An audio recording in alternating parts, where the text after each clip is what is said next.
Hola amigos de YouTube, sean bienvenidos a su canal Noticias de Hoy TV. Analistas señalan que una posible confrontación nuclear entre Rusia y Estados Unidos está muy cerca, esto debido al deterioro de la estabilidad mundial.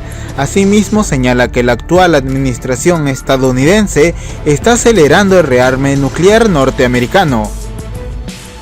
Mientras tanto, en Estados Unidos, el candidato demócrata Joe Biden presentó un plan de $700 mil millones para crear millones de empleo. El plan económico de Biden tiene como objetivo recuperar los empleos perdidos durante la pandemia de la COVID-19 y crear más de 5 millones de nuevos puestos de trabajo. Por otro lado, el secretario de Relaciones Exteriores de Rusia, Sergei Lavrov, reiteró que su país continuará garantizando su seguridad en caso de que el gobierno de Estados Unidos desestime la renovación del tratado START III, el cual es ahora el único que vincula a ambos gobiernos que limita los arsenales de ambas potencias. Y por último, el director general de la Organización Mundial de la Salud, Tedros Adhanom, ofreció un balance sobre la propagación del nuevo coronavirus en el mundo, donde más de 12 millones de personas están infectadas por este agente. Pues bien, queridos suscriptores, a continuación les presentaremos un pequeño resumen sobre estos temas.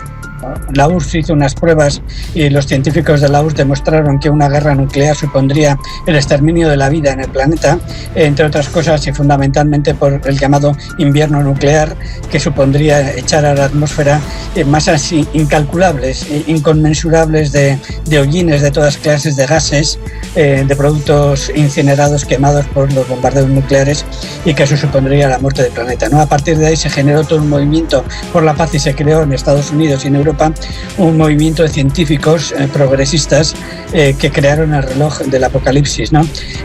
Nunca este reloj va a la inversa de lo que es el horario normal, y va marcando el espacio que va quedando en base a un montón de estudios científicos y de prospecciones y de análisis que se hacen, va marcando los segundos que faltan, ¿no? De tal forma que si hay 24 horas en ese reloj, si faltan 2 minutos, si faltan 3 minutos, si faltan 4 minutos para llegar a la apocalipsis, ¿no? Nunca hasta ahora, desde que se creó el reloj y esta asociación y ha ido creciendo en el mundo en prestigio y en miembros, nunca hasta ahora esa distancia ha estado tan corta como en estos momentos. En estos momentos, hablo de memoria, en base al último dato que se ha hecho a finales del 2019, planteaba que había poco más de 2 minutos para una catástrofe nuclear. Claro, estos científicos no dijeron quién la iba a provocar, ¿no? Todas y todos sabemos que esta catástrofe nuclear la provocaría Estados Unidos. Esto es la primera cuestión. Según todos los datos científicos, estamos cada vez más cerca de la hecatombe. Segunda cuestión, hasta ahora no ha habido una hecatombe porque tanto la política internacional de la advertencia de la URSS en su momento, como luego varias veces la advertencia de Rusia y de Putin, la ha frenado. ¿Por qué? Porque la URSS y Putin después advirtieron que no aceptarían una guerra nuclear localizada, una guerra nuclear táctica. El candidato presidencial demócrata Joe Biden presentó este jueves un plan de $700 mil millones para crear millones de empleos e invertir en nuevas tecnologías, en un desafío agresivo al presidente Donald Trump sobre política económica, un tema crítico de campaña antes de las elecciones de noviembre próximo. Donald Trump puede creer que enfrentar a los estadounidenses contra los estadounidenses lo beneficiará. Yo no. Tenemos una crisis de salud, una crisis económica, una crisis de justicia racial, una crisis climática. Necesitamos unirnos para resolver esta crisis. Resolver todos los problemas como estadounidenses. Al mismo tiempo, Biden presentó la amplia propuesta Build Back Better, un contraste con la agenda de Trump Estados Unidos primero, durante un discurso en una planta de metalurgia en Pensilvania, un estado de campo de batalla visto como crítico para la victoria electoral de cualquiera de los candidatos. Hay que destacar que el plan de fabricación e innovación del retador demócrata tiene como objetivo recuperar los empleos perdidos durante la pandemia de coronavirus y crear más de 5 millones de nuevos puestos de trabajo, invirtiendo en la producción nacional e investigación, así como reduciendo las cadenas de suministro extranjeras. El presidente Trump prometió un plan de atención médica, pero nunca ofreció su propia cuenta, mientras continúa intentando eliminar Obamacare en medio de una pandemia. Finalmente, el candidato presidencial indicó que el objetivo es agudizar la ventaja competitiva de Estados Unidos en nuevas industrias como la tecnología de baterías, inteligencia artificial, biotecnologías y energías limpias. Ese es el futuro, dijo Biden, quien rechaza la visión derrotista de que la automatización y la globalización dejarán a los estadounidenses indefensos para retener empleos sindicales bien remunerados. El ministro ruso de Asuntos Exteriores, Sergei Lavrov, señaló hoy que su país garantizará su seguridad incluso en el caso de que el gobierno de Estados Unidos desestimara una posible renovación del Tratado START III de armas nucleares. Este tratado es actualmente el único acuerdo que vincula a los gobiernos de Rusia y de Estados Unidos desde el 2 de agosto del año 2019, cuando Washington decidió romper con el Tratado de Eliminación de Misiles de Corto y Medio Alcance que había sido firmado por ambos países en el año 2010. A finales del pasado mes de junio, Rusia y Estados Unidos discutieron en Viena sin muchos avances la posibilidad de extender por al menos 5 años más el Tratado START III, el cual limita los arsenales de las dos potencias. Y a pesar de estos desacuerdos, en esta jornada el canciller ruso subrayó que este país está preparado para cualquier escenario ante la posible salida de los estadounidenses de este tratado. Sin embargo, continuará apostando por el diálogo con la Casa Blanca antes de que expire los términos de este acuerdo a principios del próximo año. El jefe de la diplomacia rusa llamó la atención sobre lo importante que es alcanzar una prórroga de este acuerdo y hacerlo de forma inmediata, que esto resulta igualmente necesario para los dos países. Por tanto, Moscú no va a tratar de convencer a Washington para que permanezca firmando este tratado bajo las condiciones que pide el gobierno estadounidense. Hoy el mundo registra 12 millones de casos. En las últimas 6 semanas, los casos se han más que duplicado. En todos los ámbitos de la vida, donde todos estamos siendo probados hasta el límite. Para aquellos en pobreza, con poco o ningún acceso a la calidad de servicios de salud, no solo el COVID-19 es la amenaza. Los medios de subsistencia también están en deterioro. Otras enfermedades como el sarampión, la poliomielitis y la malaria prosperan cuando se interrumpe la inmunización y se interrumpen las cadenas de suministros médicos.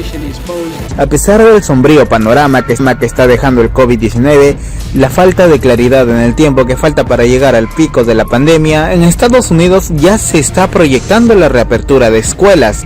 Mientras tanto, a través de un nuevo fallo, este 9 de julio el Tribunal Supremo de Estados Unidos ordenó que el mandatario Donald Trump entregue el reporte de sus impuestos a un fiscal de Nueva York, medida que el magnate calificó como un enjuiciamiento político. Por otro lado, a medida de que las restricciones impuestas ante el coronavirus comenzaron a flexibilizarse, los contagios se dispararon en Irán. La principal variante es que ahora son los más jóvenes los que están acudiendo a los hospitales con síntomas. Y por último, Nicolás Maduro expresó su solidaridad y su deseo de pronta recuperación al actual presidente de la Asamblea Nacional Constituyente del país, Diosdado Cabello, quien ha dado positivo a la prueba de COVID-19. Pues bien, queridos suscriptores, a continuación les presentaremos un pequeño resumen sobre estos temas. El presidente Donald Trump tendrá que presentar sus archivos y declaraciones de impuestos a la Fiscalía en Nueva York. El segundo fallo establece que los miembros del Congreso de los Estados Unidos no podrán tener acceso a estos documentos, a estas declaraciones.